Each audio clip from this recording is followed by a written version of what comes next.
ಅಂಬಿಕಾ ಏನು ಮಾಡಕತ್ತೀವ ಒಳಗ?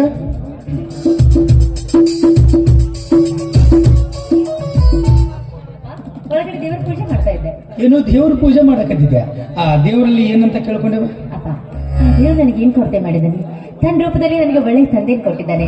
ನನ್ನ ತಂದೆ ಯಾವಾಗಲೂ ನನ್ನ ಜೊತೆ ನಗ್ನಗ್ತಾ ಇರುವಂತೆ ಆಶೀರ್ವಾದ ಮಾಡುವಂತ ಆ ದೇವ್ರ ಹತ್ರ ಕೇಳ್ಕೊಳ್ತಾ ಇದ್ದೆ ಅಪ್ಪ. ಅಲ್ಲವಾ, ತಂದೆಯಾಗಿ ತಂದೆ ಮಾಡು ಕರ್ತವ್ಯನ ಮಾಡ್ತಾ ಇದ್ದೀನಿ. ಆ ದೇವ್ರು ಯಾಕವ ಹೋಲಿಸ್ತೀವಿ ಮಗಳೇ? ನೋಡು ಮಗಳೇ, ನಾಳೆ ನೀನು ಮದುವೆಯಾಗಿ ಗಂಡನ ಮನೆಗೆ ಹೋಗು. ಕೊಟ್ಟ ಮನೆಗೆ, ಹುಟ್ಟಿದ ಮನೆಗೆ ಕೀರ್ತಿ ತರೋ ಮಗಳಾಗಂತ ನಿನ್ನಲ್ಲಿ ಕೈ ಮುಗಿದು ಕೇಳ್ಕೊಳ್ತೀನಿ. ಆಯ್ತು ಅಪ್ಪ. ಅಪ್ಪ, ನೀವ್ ಯಾವತ್ತೂ ನಿಮ್ಗಳ ಹತ್ರ ಕೈ ಮುಗಿದು ಕೇಳ್ಕೊಳ್ಬಾರ್ದು ಅಪ್ಪ. ಮಗಳೇ ಅಂಬಿಕಾ, ನೀನ್ ಇದೇ ರೀತಿಯಾಗಿ ಬಾಳ್ಬೇಕು ಅಂತ ಹೇಳ್ಬೇಕು ಅಷ್ಟೇ ಅಪ್ಪ. ನೀವ್ ಹೇಳಿದ ಮಾತ್ರ ನಾನು ಖಂಡಿತವಾಗ್ಲೂ ಪಾಲಿಸ್ತೀನಿ. ತುಂಬಾ ಸಂತೋಷ ಆಗ್ತದೆ. ಯಾಕಂದ್ರೆ ಈ ಪ್ರಪಂಚ ಬಹಳ ಕೆಟ್ಟದ್ದು. ಈ ಪ್ರಪಂಚದಲ್ಲಿ ಹಣ ಕಳ್ಕೊಂಡ್ರೆ ಸಿಗಬಹುದು, ಆಸ್ತಿ ಕಳ್ಕೊಂಡ್ರೆ ಸಿಗಬಹುದು, ಬೆಳ್ಳಿ ಬಂಗಾರ ಏನೇ ಕಳ್ಕೊಂಡ್ರೆ ಸಿಗಬಹುದು. ಒಂದು ಹೆಣ್ಣು ತನ್ನ ಹೆಣ್ಣುತನನ ಕಳ್ಕೊಂಡ್ರೆ ಈ ಭೂಮಿ ಮೇಲೆ ಇದ್ದು ಸತ್ತಂತೆ. ಆ ರೀತಿ ನನ್ನ ಮಗಳು ಬೆಳೆಬಾರದು ಅಂತ ನಿನ್ನಲ್ಲಿ ಕೈ ಮುಗಿದು ಕೇಳ್ಕೊಂಡು. ಇಲ್ಲ, ಈ ಮಗಳು ಯಾವತ್ತೂ ಅಂತ ಕೆಲಸಕ್ಕೆ ಕೈ ಹಾಕೋದಿಲ್ಲ. ಒಂದ್ ವೇಳೆ ಏನಾದ್ರೂ ನಿಮ್ಮ ಮಗಳ ಜೀವಿತದಲ್ಲಿ ಅಂತಹ ಕೈ ಘಟನೆ ಘಟಿಸಿದ್ದೆ ಆದ್ರೆ ಈ ನಿಮ್ಮ ಮನೆತನದ ಘನತೆ ಗೌರವಕ್ಕೋಸ್ಕರವಾಗಲಿ, ನಿಮ್ಮ ಘನತೆ ಕೊರತೆ ತರುವಂತ ಕೆಲಸ ನಾನು ಯಾವತ್ತೂ ಮಾಡೋದಿಲ್ಲ. ಒಂದ್ ವೇಳೆ ಅಂತಹ ಪ್ರಸಂಗ ಬಂದ್ರೆ ನನ್ನ ಮಾನಕ್ಕೋಸ್ಕರವಾಗಿ ಪ್ರಾಣವನ್ನೇ ತ್ಯಾಗ ಮಾಡ್ತೀನಿ ಹೊರತು ನಿಮ್ಮ ಘನತೆ ಗೌರವಕ್ಕೆ ಕುಂದು ತರುವ ಕೆಲಸ ನಾನು ಯಾವತ್ತೂ ಮಾಡೋದಿಲ್ಲ. ನಿಮ್ಮ ಪಾದ ಸಾಕ್ಷಿಯಾಗಿ ಸಂತೋಷ ಆಯ್ತವ, ತುಂಬಾ ಸಂತೋಷ ಆಯ್ತು. ನೋಡವ ಮಗಳೇ, ನಿನ್ನ ಮದುವಿನ ಹೆಂಗ್ ಮಾಡ್ತೀನಿ ಗೊತ್ತಾ? ಮಾಡ್ತೀರಪ್ಪ? ಧಾಮ್ ಧೂಮ್ ಅಂತ ಮಾಡ್ತೀನಿ. ನಿನ್ನ ಮದುವಿನ ನಾನು ಹಾಗೆ ಮಾಡ್ತೀನಿ ಅಂತ ನಾನು ಹೇಳ್ತೀನಿ, ನೀನು ಕೇಳಿ. ಸರಿ.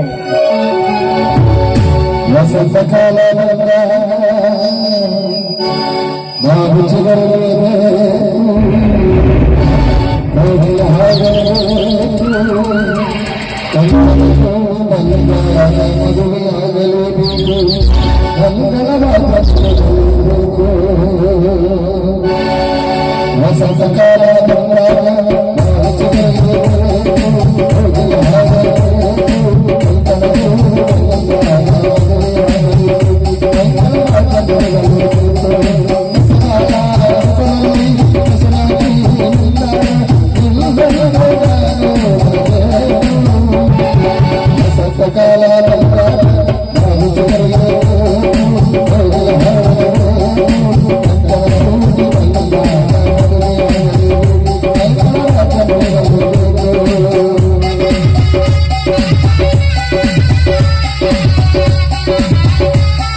ಆಯ್ತು ಮಗಳೇ.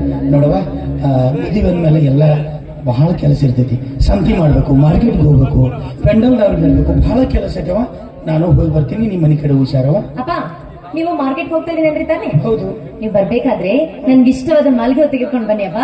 ಮಲ್ಲಿಗೆ ತಂಗಿ ತಗೊಂಡ್ಬರ್ತಾನಲ್ಲ, ಒಂದ್ 2 ಮಾಲ ತಗೊಂಡ್ಬರ್ಲಿ. ಇಲ್ಲಪ್ಪ, ನನಗೆ ಇಷ್ಟು ಮಲ್ಲಿಗೆ ಹೋಗ್ಬೇಕು. ಅಷ್ಟೊಂದು ಹೂ ತಗೊಂಡು ಏನ್ ಮಾಡಕ್ಕೆ? ಅಪ್ಪ, ನೀವು ನನಗೆ ಮದ್ವೆ ಮಾಡ್ತಿದ್ರೆ ತಾನೆ? ಹೌದು.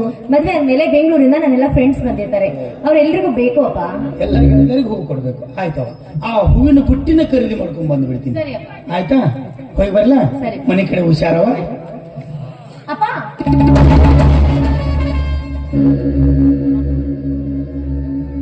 ಏನಾಗ್ತವ? ಅಪ್ಪ, ಅಪ್ಪ ಇನ್ನೋ ಗೌಡ್ರ ಮನೆ ಹತ್ರ ಹೋದ್ರೆ ಬೇಗ ಬರೋದಿಲ್ಲ, ಅವ್ರ ಜೊತೆ ಮಾತಾಡ್ತಾ ಅಲ್ಲೇ ಕೂತ್ ಬಿಡ್ತೀಯ. ಹಾಗ್ ಮಾಡ್ಬೇಡ, ಬೇಗ ಬಂದ್ಬಿಡಪ್ಪ. ಗೌಡ್ರ ಮನೆ ನನ್ನ ನೆನಪಾತ್ ನೋಡುವ. ಗೌಡ್ರ ಮನೆಗೆ ಹೋಗಿ ಈ ವಿಷಯ ಹೇಳಿ ಬೇಗನೆ ಬರ್ತೀನಿ, ಆಯ್ತಾ? ಸರಿ ಬರಲ್ಲ? ಸರಿ ಅಪ್ಪ.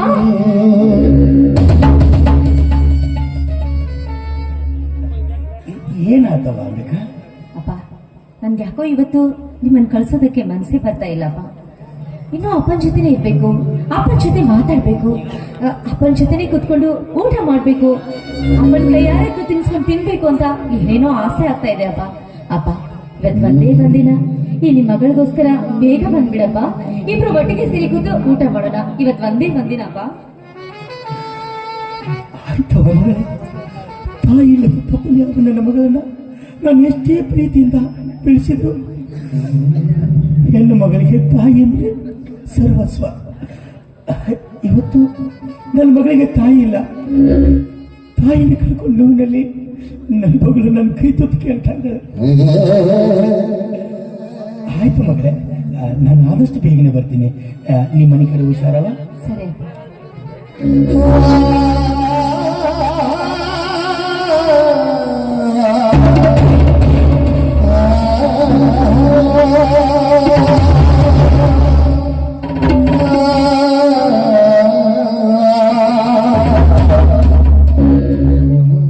ಮಗಳೇ ಅಂಬಿಕಾ, ನಾಳೆ ನೀನು ಮದುವೆಯಾಗಿ ಗಂಡನ ಮನೆಗೆ ಹೋದ್ಮೇಲೆ ಈ ನಿನ್ನ ತಂದೆ ಈ ಮನೆಯಲ್ಲಿ ಮತ್ತೆ ಒಬ್ಬಂಟಿ ಆಗಿರ್ಬೇಕಲ್ಲವ. ತುಂಬಾ ದುಃಖ. ಯಾಕಪ್ಪ ನಿಮ್ ಮನಸ್ಸಿಗೆ ಇಷ್ಟದ ನೋವು ಮಾಡ್ಕೊಂಡು ಮಾತಾಡ್ತಾ ಇದ್ದೀರಾ? ಅಪ್ಪ ಹೆಣ್ಣು ಯಾವತ್ತೂ ಈ ಭೂಮಿ ಮೇಲೆ ಹುಟ್ಟಿದ್ದೋ ಅವಳು ಇನ್ನೊಂದು ಮನೆ ಅಂತ ಯಾವಾಗ್ಲೇ ಆ ದೇವರು ನಿರ್ಧಾರ ಮಾಡ್ಬಿಟ್ಟಿರ್ತಾನೆ ಅಪ್ಪ. ಹೆಣ್ಣು ಎಷ್ಟೇ ದಿನ ತನ್ನ ತವರ ಮನೆಯಲ್ಲಿ ಕಳೆದ್ರು ಕೂಡ, ತಂದೆ ತಾಯಿಗಳು ಎಷ್ಟೇ ಪ್ರೀತಿ ವಾತ್ಸಲ್ಯದಿಂದ ಆ ಹೆಣ್ಣನ್ನ ಜೋಪಾನ ಮಾಡಿದ್ರು ಕೂಡ ಅದು ಆ ಮನೆಗೆ ಯಾವತ್ತಿದ್ರೂ ಅತಿಥಿಯಾಗೇ ಇರ್ತಾಳಪ್ಪ. ಆ ಹೆಣ್ಣು ಒಳ್ಳೆಯ ಗೌರವ, ಒಳ್ಳೆಯ ಬೆಲೆ, ಅವಳದೇ ಆದಂತ ಸ್ಥಾನ ಮಾನ ಸಿಕ್ಕೋದು ಅದು ಅವಳ ಗಂಡನ ಮನೆಯಲ್ಲಿ ಮಾತ್ರ ಸಾಧ್ಯ ಅಪ್ಪ. ಆ ಹೆಣ್ಣಿಗೆ ನಿಜವಾದ ಸ್ಥಾನ ಬೆಲೆ ಗೊತ್ತಾಗ್ಬೇಕಾದ್ರೆ ಅದೊಳ ಗಂಡನ ಮನೆಯಲ್ಲಿ ಮಾತ್ರ ದೊರೆಯುತ್ತೆ ಅಪ್ಪ. ನಿಮ್ಗೆ ಇನ್ನೊಂದು ವಿಷಯ ಗೊತ್ತಾ? ಏನವ ಮಗಳೇ? ಅಪ್ಪ ಈ ನಿಮ್ ಮಗಳು ಈ ಮನೆನ ಬಿಟ್ಟು ಇನ್ನೊಂದ್ ಮನೆಗೆ ಹೋಗೋದು ನಿಜ, ಆದ್ರೆ ಅಪ್ಪನ್ ಮನಸ್ಸಿಂದ ಅಪ್ಪನ್ ಪ್ರೀತಿಯಿಂದ ಈ ನಿಮ್ ಮಗಳು ಯಾವತ್ತೂ ದೂರ ಆಗೋದಿಲ್ಲ ಅಪ್ಪ.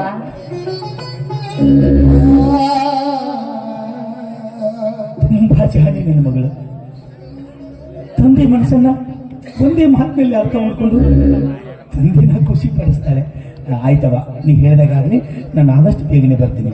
ಮನೆ ಕಡೆ ಹುಷಾರವ? ಸರಿ ಹೋಗಿ ಬರಲ್ಲ? ಸರಿ.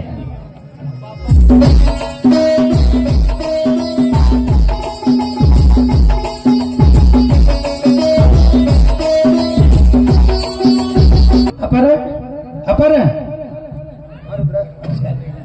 ಮಗಳು ಮದುವೆ ನೇಮಿಸಿದಂತೆ? ಹೌದ್ರಪ್ಪ, ಮಗಳ ಮದುವೆ ನೇಮಕ.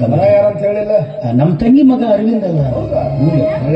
ಈಗ ಬಂದ್ಯಾ? ಹೌದ್ರಿ. ಏನಣ್ಣ ಮಗಳ ಮದುವೆ ನಿಶ್ಚಿತಾರ್ಥ ಮುಗಿಸ್ಬಿಟ್ಟಿದ್ಯಾ? ಹೌದ್ರಿ, ಮಗಳ ಮದುವೆ ಒಂದು ಮಾಡ್ಬಿಡ್ಬೇಕಂತ ವಿಚಾರ. ಅಂದ ಹಾಗೆ ವರ ಯಾರು? ನಮ್ ತಂಗಿ ಮಗ ಅರವಿಂದ್ ಅದಾನಲ್ರಿ. ಒಳ್ಳೆ ಕೆಲಸ ಮಾಡಿದ್ಯಾ. ಅಂದ ಹಾಗೆ ಮಗಳಿಗೆ ವರದಕ್ಷಿಣೆ ವರೋಪಚಾರ ಏನೇನು ಕೊಡ್ಬೇಕಂತ? ಅವರ ನಾವಂತೂ ಬಡತನದಲ್ಲಿ ಬೆಳೆದವರು. ಇರೋದೊಂದು ಮಗಳೈತಿ, ಏನು ನನ್ನ ಏನವ ಏನು ಕೊಡಬೇಡ, ತಾಯಿ ಕನ್ಯಾಟ ಕೊಟ್ಬಿಡ್ರಿ ಮದುವೆ ಮಾಡ್ಬೋದು. ಏನ್ ಮಾತಾಡ್ತೀಯಣ್ಣ? ನಿನಗೇನು 10 ಮಕ್ಕಳ ಇರೋದು? ಬಂಗಾರದಂತ ಮುತ್ತಿನಂತ ಒಬ್ಬಳೇ ಒಬ್ಬಳು ಮಗಳಿರೋದು. ಅವಳನ್ನ ಗಂಡನ ಮನೆಗೆ ಬರಿಗೆಯಿಂದ ಕಳಿಸ್ತಾರ. ಅಣ್ಣ ನೀನೇನು ತಪ್ಪು ತಿಳಿದೇ ಹೋದ್ರೆ, ತಾಯಿ ಇಲ್ಲದೆ ಇರೋ ನಿನ್ನ ಮಗಳಿಗೆ ತಂದೆ ತಾಯಿಯ ಸ್ಥಾನದಲ್ಲಿ ನಾವಿಬ್ರು ನಿಂತು ಅವಳಿಗೆ ಬಂಗಾರದ ಒಡವೆ ಕೊಡ್ತೀವಿ. ಅದನ್ನೇ ತೆಗೆದುಕೊಂಡು ಗಂಡನ ಮನೆಗೆ ಹೋಗ್ಲಿ. ತುಂಬಾ ಸಂತೋಷ ಆದ್ರಿ ಅವ. ತಾಯಿ ಇಲ್ಲದ ಮಗಳಿಗೆ ತಾಯಿ ಸ್ವರೂಪದಲ್ಲಿ ಬಂಗಾರದ ಒಡವೆ ಕೊಟ್ಟರೆ ತುಂಬಾ ಸಂತೋಷ ಆಯ್ತು. ನಿನ್ನ ಮಗಳು ಬೇರೆ ಇಲ್ಲ, ನಮ್ಮ ಮಗಳು ಬೇರೆ ಇಲ್ಲ. ಊರಲ್ಲಿ ಅಂಬಿಕಾಳ ಮದುವೆ ಅಂದ್ರೆ ಹೇಗೆ ನಡಿಬೇಕು ಅಂತ ದಾಮ್ ದಾಮ್ ಅಂತ ಮಾಡೋಣ. ದುಡ್ಡಿನ ಬಗ್ಗೆ ಏನು ವಿಚಾರ ಮಾಡುತ್ತೆ? ಆಯ್ತು, ದುಡ್ಡು ತೆಗೆದುಕೊಂಡು ಮದುವೆನ ಎಲ್ಲಿ ಇಟ್ಕೋಬೇಕಂತ? ನಮ್ಮ ಮನೆ ಹತ್ರ ಲಕ್ಷ್ಮೀ ದೇವಸ್ಥಾನ ಐತಲ್ರಪ್ಪ, ಆ ದೇವಸ್ಥಾನದೊಳಗೆ ಮದುವೆ ಮಾಡ್ಬೇಕಂತ ವಿಚಾರ. ಅಪ್ಪ ಇನ್ನೊಂದು ವಿಷಯ ಇದೆ, ತಂಗಿ ಮದುವೆ ಒಳಗ ಅನ್ನಿದ್ರೆ ಸಂತೋಷ ಆಗ್ತೈತೆ ಅಲ್ರಿ. ಮಾಂತೇಶಪ್ಪನ ಕರೆಸ್ಬೇಕ್ರಿ. ಓ ಹೌದಲ್ಲ, ನಾನು ಫೋನ್ ಮಾಡಿ ಹೇಳ್ತೀನಿ, ಮಾದೇವಿಗೆ ಹೇಳ್ತೀನಿ. ಅಪ್ಪ ನನಗಿನ್ನ ಬಹಳ ಕೆಲಸ ಐತ್ರಿ. ಮಾರ್ಕೆಟ್ನಾಗ ಹೋಗ್ಬೇಕು, ಸಂತೆ ತರಬೇಕು, ಪೆಂಡಲ್ದವ್ರಿಗೆ ಹೇಳ್ಬೇಕು, ಮಾಹಿತಿದವ್ರಿಗೆ ಹೇಳ್ಬೇಕು, ಬಹಳ ಕೆಲಸ ಐತ್ರಿಪ್ಪ. ಮತ್ ಬಂದ್ ಕಾಂತ. ಆಯ್ತು.